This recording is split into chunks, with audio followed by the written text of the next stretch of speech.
Hello and welcome to Apocrypha. My name is Michael Ruiz and I'm the producer of Grisly History. I'm joined today by host of Grisly History, Graham Parker, and we're going to be having an informal discussion about everything surrounding the USS Indianapolis and our series Anatomy of a Disaster. The Apocrypha episodes of Grisly History are designed to give you greater context and give you a better sense of everything that went into the production of and the history regarding our series. Well, everybody, let me paint the scene for you. Right now, we are sitting in Michael's apartment. This isn't a studio apartment. It's just a one Not bedroom. quite. No. It's a one bedroom. Sitting here with a microphone between us on a, what do you call this, a dinner TV tray. Yeah. On a TV tray on a box. On a box. A box of pear cider, which I recently learned from Reddit is called Perry, which a friend and I made. Anyway, we are sat here. Michael's cat, Autumn, is trying to make some mischief. But we're going to do our best to bring you the show anyhow. Exactly. And that's kind of what we're going for when it comes to these Apocrypha episodes. We're not trying to do a large, highly produced story here. This is more to just have a conversation, to think about the different things that went into the episode, and of course, tell you guys about what ended up hitting the cutting room floor. Not because it wasn't important to the story, but for whatever reason might not have fit into the narrative. Before we get into it, I just wanted to clarify a little bit about who we are, what we're doing here. So, of course, as I've said earlier, my name is Michael. I am the producer behind this, which essentially means I run our social media channels, I do the editing, that sort of thing. And, of course, I work with Graham when it comes to these stories. I work in marketing outside of this, and I thought I could probably bring a little bit of that into the table when we started to talk about these things. But of course, a lot of this has to come from a love of history as well. And a few months ago, Graham approached me about taking on this project, and I thought it was something that would be an exciting challenge, because not only do we have to try to make something that we're trying to reach out to different people, we're trying to run this, do this as a show, but at the same time, not only package stories for people to hear that they might not have heard before, but through that journey ourselves, learn about history and if nothing else, have an excuse to really dig into these things that have shaped our world and that have really impacted our day-to-day lives. I've thought in the last few months while we've been doing this has probably been as much of an excuse for me to read about topics that I like as it is to share with people. Michael and I have known each other for, I think, a decade now. And I'm a little surprised that this is the first time Michael and I have really collaborated on a project together, because we're both media kind of guys. I originally went to college for film before switching to history in my senior year. I really switched because I've always been, to borrow a term of Dan Carlin's, a fan of history. I love reading about it. I love talking about it. And it just felt like the right thing to do. So I'm just immensely pleased that we can work together to talk history. And if nothing else, like Graham said, it's been a really good experience to kind of be in a position where you're almost forced to learn. I know Graham and I will have these meetings to discuss general aspects about the podcast, what we're going to do next. And the next series, we were just talking about and joking about earlier today, just having a good time, just learning about these people and learning about these stories. And one thing I want to say about the series is we talk about a lot of dark stories, maybe some esoteric stories that you probably didn't hear about, and we try to do it in a way to discuss their importance, why they're worth talking about. I don't ever want anyone listening to this to think that history is the story of conflict or tragedy. History is also as much about peace, about progress as well. So please, as the audience, do not take our premise as the only history worth talking about is the history that makes you sad. But just understand that we want to bring light to the stories and the people that shaped our world despite their circumstance. Now, given that this was a 2.5-hour series, it's kind of odd in the first place that we had things that kind of fell out of favor or otherwise just didn't make it into the podcast. But at the same time, we covered probably 70 or 80 years in its entirety, mostly focusing on a week. So there was definitely a lot that we just could not get into. Yeah, there were so many stories and technical aspects of things that we discussed just between Michael and I, that we would have loved to include it in the show, but it just wouldn't have made sense narratively. It wouldn't have really flowed very well. So we'd like to expand on a couple of those things in episodes like this. And I know one of them was, we had a long discussion, me and Graham, after we had recorded the first part of the series. We were talking about the different facts of the ship itself. And I think some of what was recorded ended up getting cut out just for the sake of brevity. When you're doing research like this, there are so many different tidbits and fun facts about the ship, everyone on it, these sorts of things that don't make sense when you're trying to craft that bigger narrative, but at the same time, just kind of paint that more humanistic picture. But we also didn't want our first episode to consist of fact sheets going back and forth and back and forth. So. Oh, yeah. The ship itself was really interesting to me. There's really quite a bit to living on a ship. I mean, there were, I think we said in the podcast, I mean, aside from the usual things you would think of from officers' quarters, crew quarters, mess halls, you know, they had like a dental office. I don't think I mentioned it in there, but they had like a butcher shop. They had a bakery and food. They ate so much food on this ship. One of the main books that I took a lot of notes from was, as I mentioned, Doug Stanton's In Harm's Way. And I'll just read you a sentence he has here about the amount of food they ate. In one sitting, they would make 40 gallons of coffee. But if you want to talk about the amount of food they were eating every week, according to Stanton, they were eating 300 pounds of bread, 295 pounds of squash, 26 pounds of avocados, 672 pounds of pineapples, 1,115 pounds of oranges, 670 pounds of grapefruit, 305 pounds of celery, 476 pounds of tomatoes, 845 pounds of cabbage, 300 pounds of turnips, 70 pounds of fresh fish, 423 pounds of carrots, 341 pounds of cauliflower, and 665 pounds of corn. This was spread across approximately 1,200 men.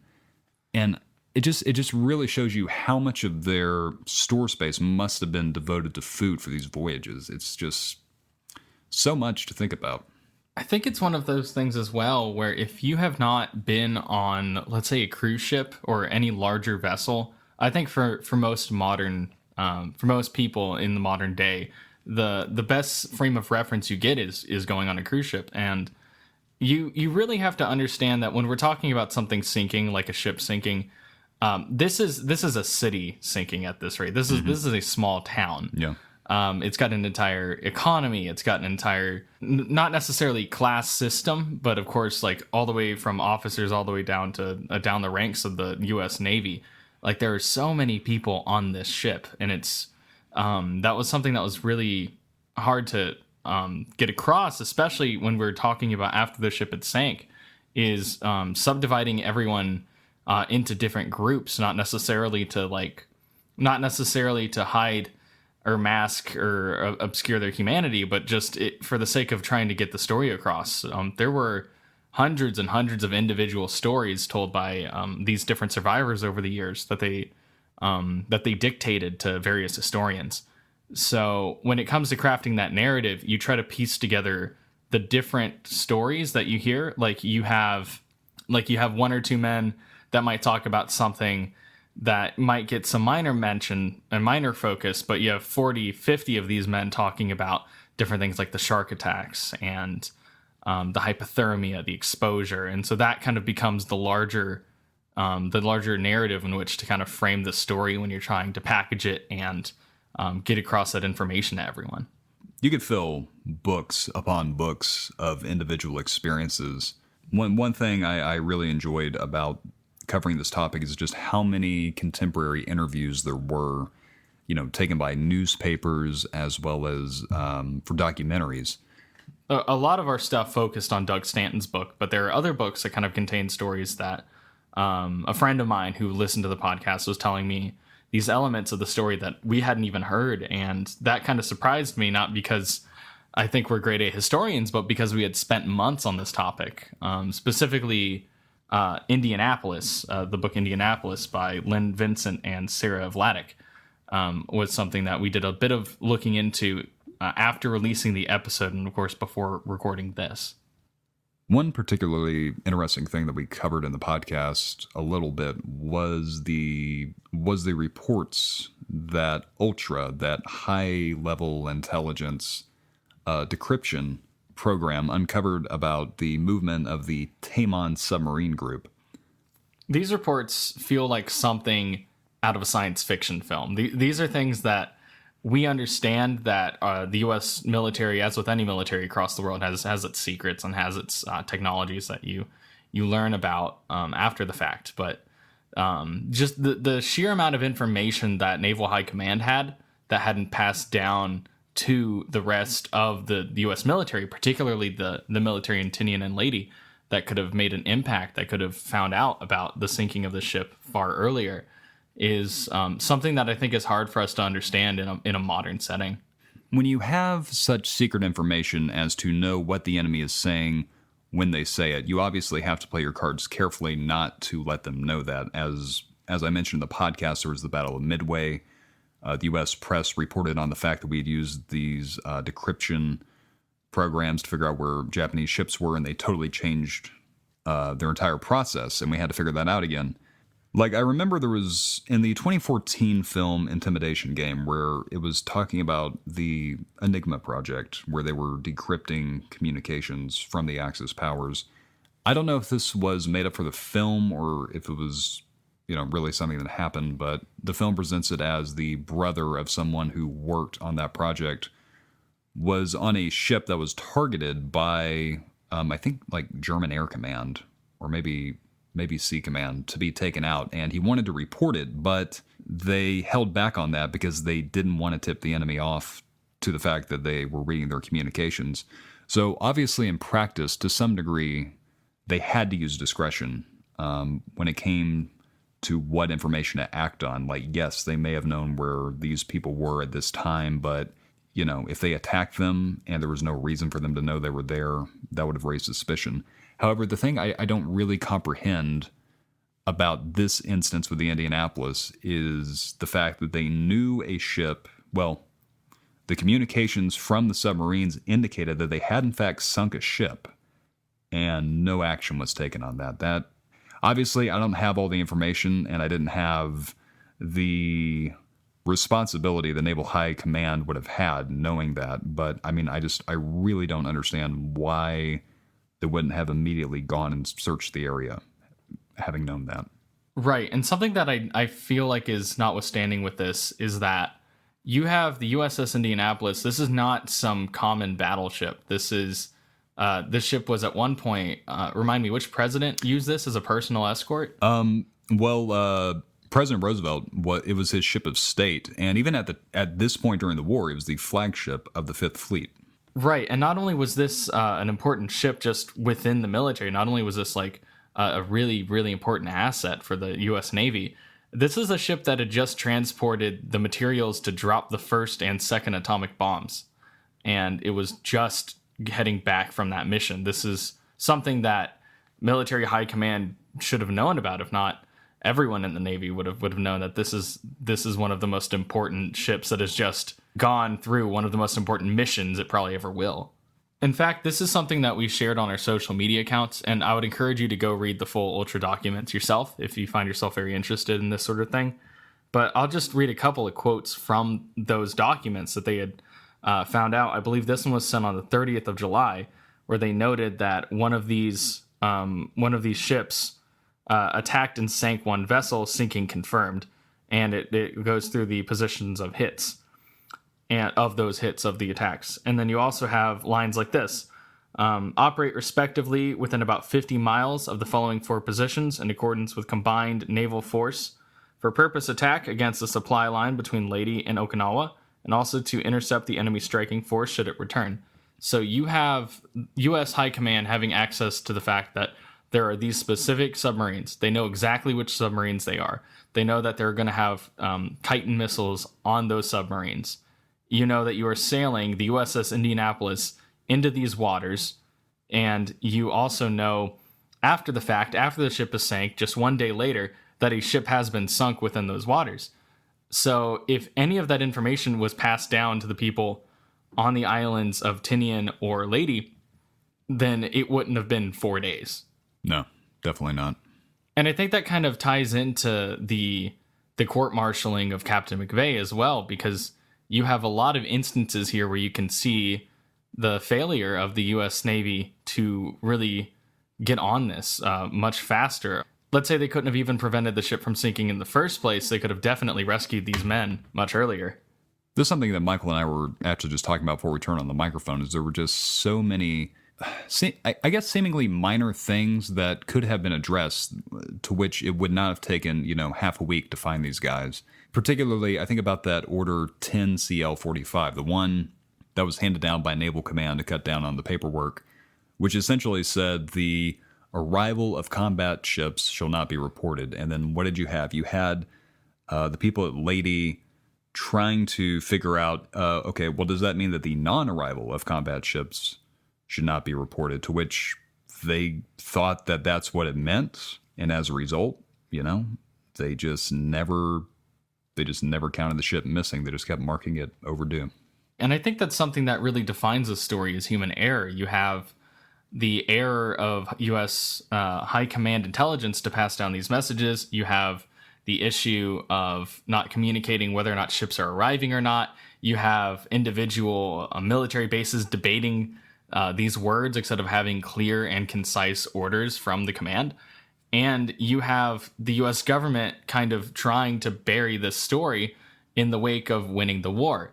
And that's something that I think is a lot harder for people to talk about. Maybe not so much these days, but when you have something that is as cataclysmic as World War II was, it's so easy to try to hang on to the narratives that you're kind of taught as a child. You hang on to these like archetypal good versus evil narratives, and you don't want to think about the reality of war. You don't want to think about the difficulty of getting information across. You don't want to think about these things to where real people are making these mistakes and they're costing lives, hundreds of lives, thousands of lives in some cases.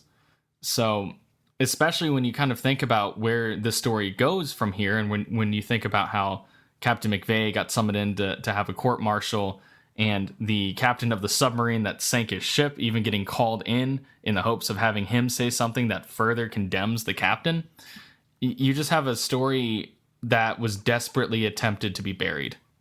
Lieutenant Commander Hashimoto was really a very interesting character, not just in terms of the story, but he really just had a very interesting life. As a child, Hashimoto did not come from a military family, but his father struggled financially on a priest's government subsidy and felt like having Hashimoto himself enter into the military would help provide for them.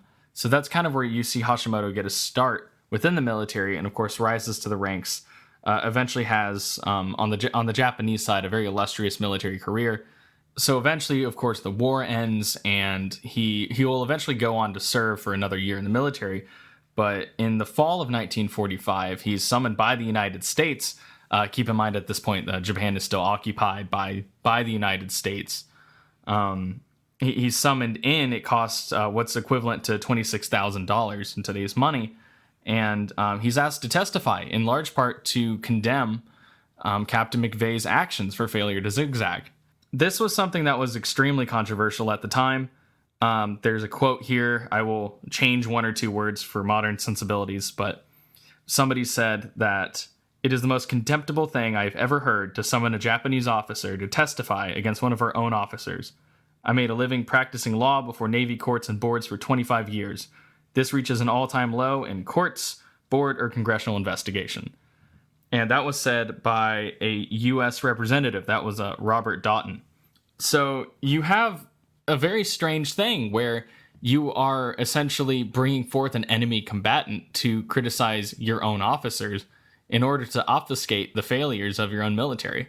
I mean, I hope this doesn't sound too pedantic, but I mean, try to imagine if today we had, I mean, again, these numbers are big, 1,200 men. There was some disaster in some part of the world. Let's say it happened in the middle. Let's say it happened in Afghanistan. There's this huge disaster. These men were left. They had no way to communicate. They were slowly being killed off. And, nearly 5 days after we should have known they were gone, just by happenstance, someone happens to fly over and figure it out. We rush in, we save them.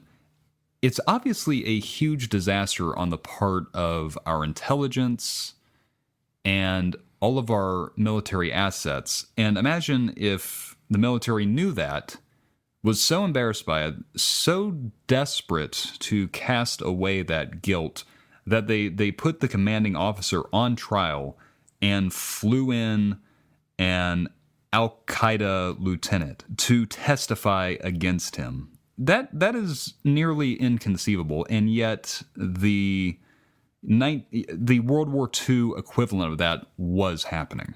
These were enemy combatants in 1945. Of course, thankfully, we live in a much different world today. But the fact is that the U.S. government was so willing and so anxious to get past this, to move on, to get back to talking about a post-World War environment, that they just wanted to brush this under the rug. And the easiest way to do that was to essentially damn McVeigh. And what's really curious about this is, so you have about 50 years pass, you go into the 1990s, you finally have the United States kind of looking back into this again, a completely new generation. Almost nobody at this point had any hand in anything that had happened in 1945. And at that point, the U.S. Naval Command was still reluctant and reticent to actually exonerate McVeigh. And that's the part that I find really interesting, because there's not really a personal connection at this point. The 20-year-olds at that point would have been 70, 80 at this point. There is very little personal connection to a time period, yet there's so much hesitancy to actually own up to a mistake and be like, this wasn't on him, this was on us. I find Hashimoto to be such a compelling character in this story just because, and I hope this doesn't sound too corny, but you see a real picture of humanity in what happens with him. You have this commander that's served the Navy for most of the war, is finally given command of a submarine, knows that his side is losing, knows that the war is nearly over, but he is so caught up in the rhetoric that he desperately wants to serve the nation, so much so he builds a shrine. He prays to it every day that a ship will come along that he could sink, that he could bring some kind of glory, some kind of valor. Again, you have to think about the other men in this as well, the pilots of the suicide torpedoes, that demanded the honor to go out and give the ultimate sacrifice. And after all this, after he finally gets what he's been praying for, he goes through life, he becomes a Shinto priest, finally sees what's wrong with all this, and so much so that he wants to see his enemy, this Captain McVeigh, exonerated, because in his heart he knows that this is wrong. He knows that this is just a horribly unspeakable tragedy. And this is something that I think speaks to the human element of this. When you put aside the war, and of course I'm sure decades of time impacted everyone involved at that point to kind of get a more broad understanding of everything that had happened. But when you see something that is so wrong, it didn't matter if this was somebody on the other side of the war.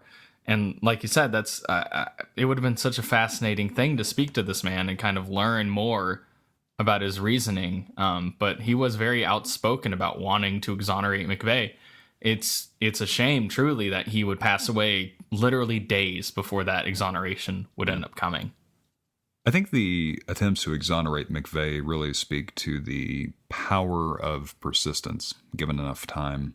There's a quote I like from President Calvin Coolidge. I don't know if he was president when he said it, but I'll share that real quick. He said that nothing in this world can take the place of persistence. Talent will not. Nothing is more common than unsuccessful men with talent. Genius will not. Unrewarded genius is almost a proverb. Education will not. The world is full of educated derelicts. Persistence and determination alone are omnipotent. The slogan, "Press on," has solved and always will solve the problems of the human race. This desire to press on was really palpable with all of the survivors of the Indianapolis that wanted to see their captain exonerated. Because I think in 1945, there was definitely the idea amongst the public and really anybody paying attention to the case, as evidenced by the outbursts from congressional representatives that McVeigh was being made into a scapegoat. And you read descriptions of survivors from even the first Indianapolis reunion that they loved him. They loved McVeigh. They lined the airport when he landed to come to the convention center. And every time he attended, or every time one of them met him, they'd shake his hand and they would apologize for what happened to him. And they just never gave up. They were persistent. And of all things, it would take the persistence of, this middle schooler, Hunter Scott. I really think this is one of the most incredible parts of the story, is his story. This boy is watching Jaws, and he sees that monologue of Captain Quint at the Indianapolis. And he wants to know more. And he wants to know even more when he goes to his library and he can't find any information on it. Why isn't there any information on this? This is the most incredible story. Why isn't anybody talking about this? And so he starts talking about it. He goes after survivors. He goes after every unclassified or declassified document. And he gets people's attention. Gets the attention of, his representatives. And there's a great video on YouTube. It's about an hour long, but it's about him speaking about his experiences after the fact, of how he would go to different congressional representatives' offices, like with a news crew, and he'd lay out his case. And he'd always end it by, saying, "So, can I have your support?" And I mean, who's going to say no to a middle schooler trying to get this guy exonerated in front of the news? And so finally, that's what it took. It took this kid going after what the survivors have known in their hearts to be true. And really, anybody that's paid attention to this has known to be true, to finally get some action going, to finally give it some traction. It's just amazing. And that's really why we need to continue discussing stories like these. It's never too late to pursue justice. That's something that I think is really interesting as well, because we view that generation, the greatest generation, as these heroes. And when you are hearing this story from this middle school boy, I can imagine back in the day in the 90s, you were kind of shocked to hear that we had done our veterans so terribly in that situation, especially the captain. I mean, he would ultimately end up losing his life over all of this. I think that's what made it so compelling, is how did this one kid figure this out, and how did we let these people down so long ago, and we have still committed to this. So it really is a story about righting a wrong. Even more than that, but growing from it, because Hunter Scott, he went on to join the Navy. He became an aviator. I think he's a lieutenant. Yes.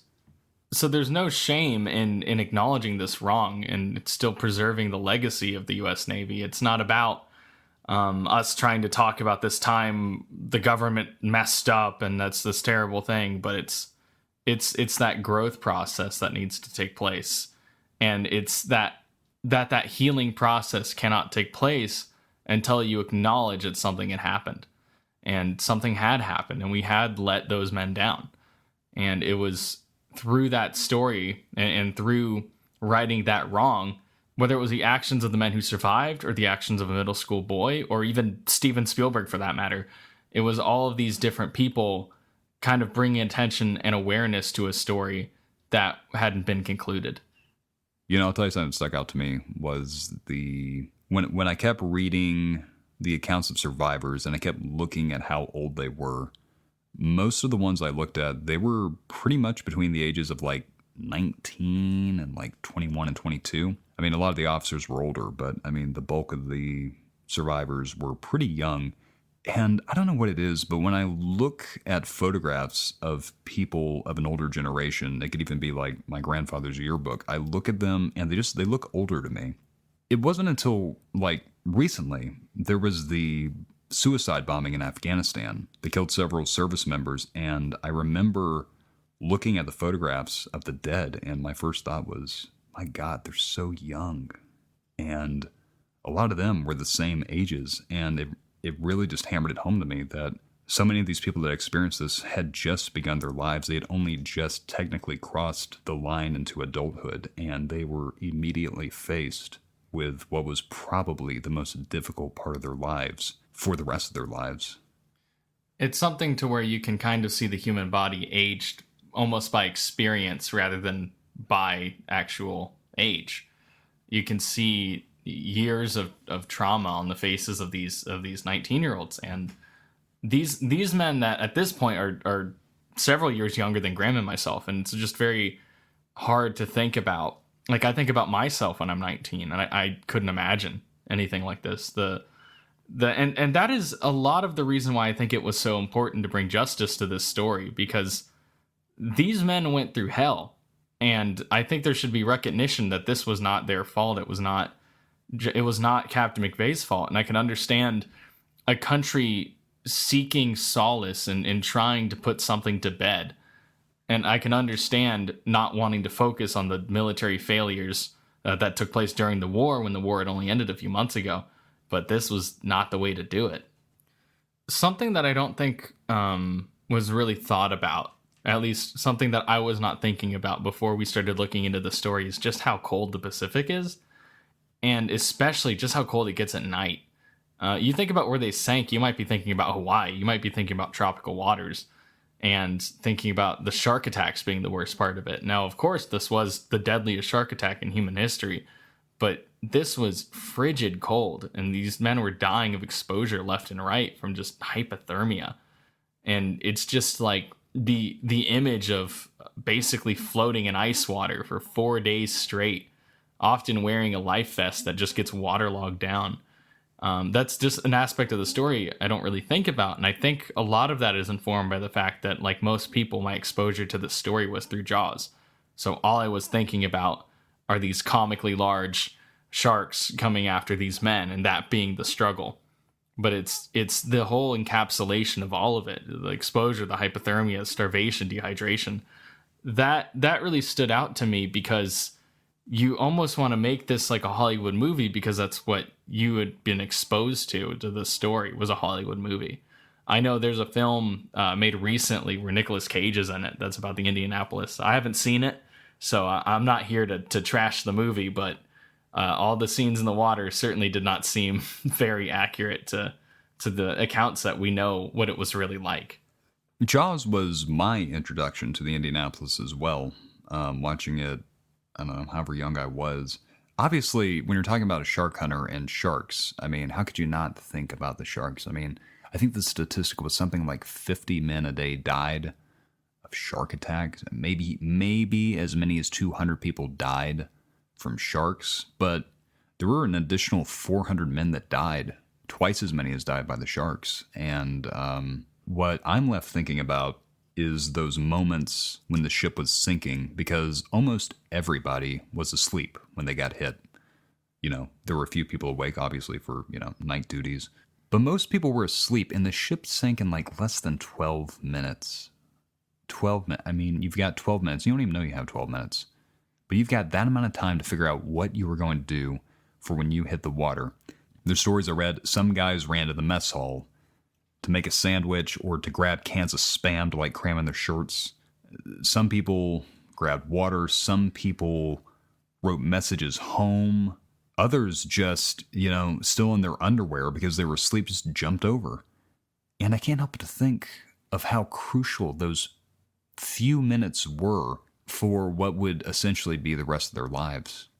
It's terrifying to think about simple decisions about which room you go to, or which can you grabbed, or if you made it to a life vest, or anything like that.